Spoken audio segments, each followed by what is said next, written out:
Bonjour à tous, je suis très ravie de vous revoir une autre fois pour vous expliquer la deuxième partie de la leçon des déterminants. Il s'agit donc d'un autre type, c'est les adjectifs possessifs et les adjectifs démonstratifs. Alors, les adjectifs démonstratifs servent à désigner ou à montrer quelqu'un ou bien quelque chose. Par exemple, donne-moi cette robe. Ça veut dire donne-moi cette robe qui est devant toi. Voilà, on désigne la robe. Donc, c'est cette robe, on la désigne avec le doigt. Donc, une robe est un nom féminin singulier. C'est pour cela qu'on l'emploie par le déterminant qui est adjectif démonstratif féminin singulier. Ce est un adjectif démonstratif masculin singulier. Donc, on l'emploie comme ça. Je viens d'acheter ce cahier. Donc, on désigne le cahier. Le cahier est un nom masculin singulier. C'est pour cela qu'on l'emploie par, ou bien on l'emploie, ou bien on le détermine avec l'adjectif démonstratif ce.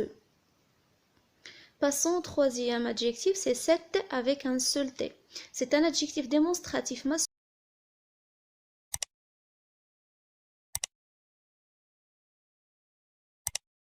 Comme dans l'exemple. L'oiseau est mignon. Voilà, on désigne l'oiseau. Donc, un oiseau est un nom masculin singulier qui est introduit ou bien commencé par la lettre voyelle O. Donc, c'est pour cela on le détermine par l'adjectif démonstratif cette avec ET. Passons au dernier adjectif démonstratif, c'est c'est. C'est un adjectif démonstratif masculin ou bien féminin pluriel. On peut dire j'aime beaucoup ces assiettes. Voilà, on désigne plusieurs assiettes en employant C avec ES. On peut dire aussi tu as lu tous ces livres? Voilà, on désigne plusieurs livres. On emploie C pour déterminer soit un nom féminin pluriel comme assiette ou bien un nom masculin pluriel comme livre. Voilà, on passe maintenant aux adjectifs possessifs. On les utilise pour désigner un possesseur. Qu'est-ce qu'un possesseur? C'est le fait de dire je ou bien moi lorsqu'on dit qu'une chose nous appartient. D'accord? On possède quelque chose. Lorsqu'on possède quelque chose, ou bien tu ou bien toi. Lorsque quelqu'un possède quelque chose, ça veut dire toi, tu possèdes cette chose-là. Il ou bien lui, donc ou bien elle, c'est lorsque quelqu'un, on désigne quelqu'un qui possède quelque chose.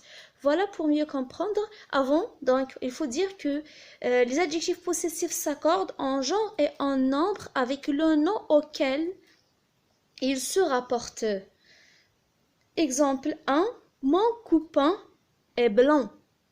Voilà, copain est un nom masculin singulier. Donc, c'est le copain à moi. C'est mon copain. Donc, je possède ce copain. C'est pour cela, je dis mon copain. Donc, le possesseur ici, c'est moi. D'accord?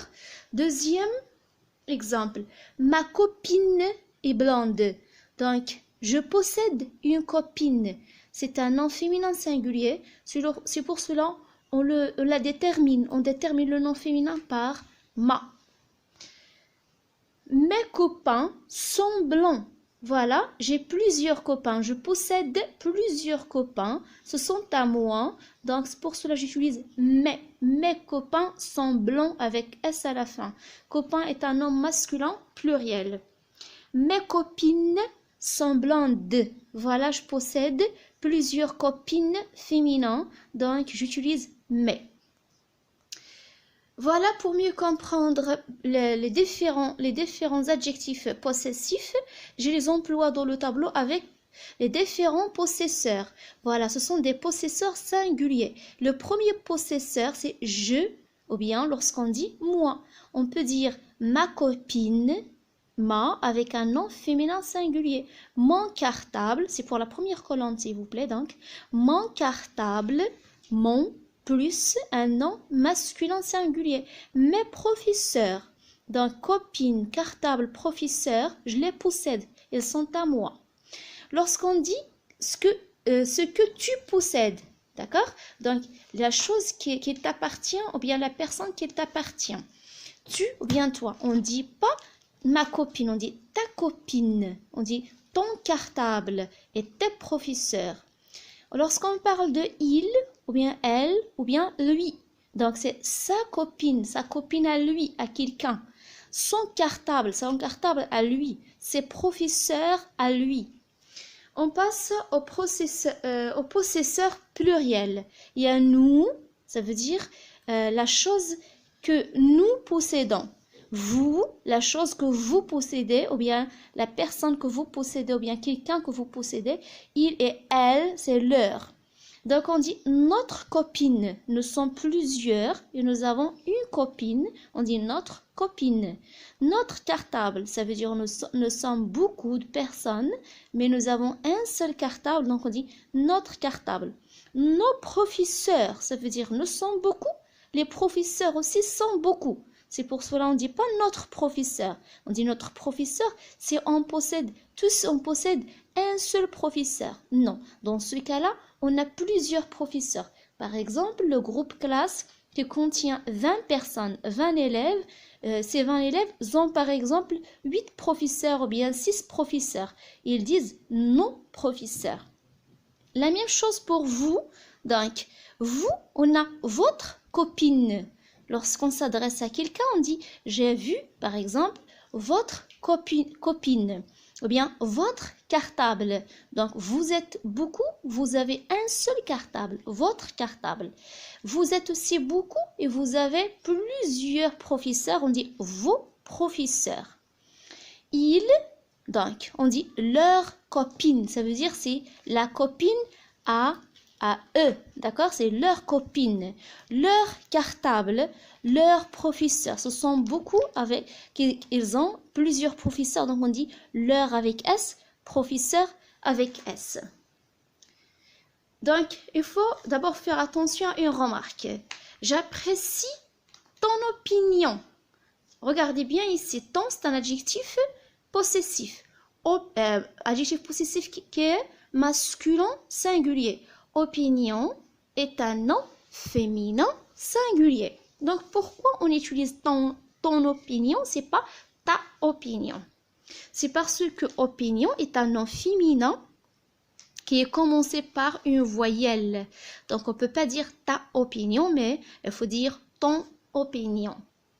Voilà, donc c'est une opinion. Il m'a raconté son histoire. Donc, son est un adjectif possessif masculin singulier. Histoire, c'est un nom féminin. On dit une histoire. Voilà, donc on utilise son parce que histoire commence par un H qui est muet. Donc, on ne peut pas dire sa histoire, mais c'est son histoire. Donc, devant un mot féminin qui commence par une voyelle A, ou bien O, ou bien I, ou bien E, ou bien U, ou un H muet, on emploie mon, ton, son, au lieu de ma, ta, sa. Et voilà, donc j'espère que la leçon était claire et à la prochaine fois.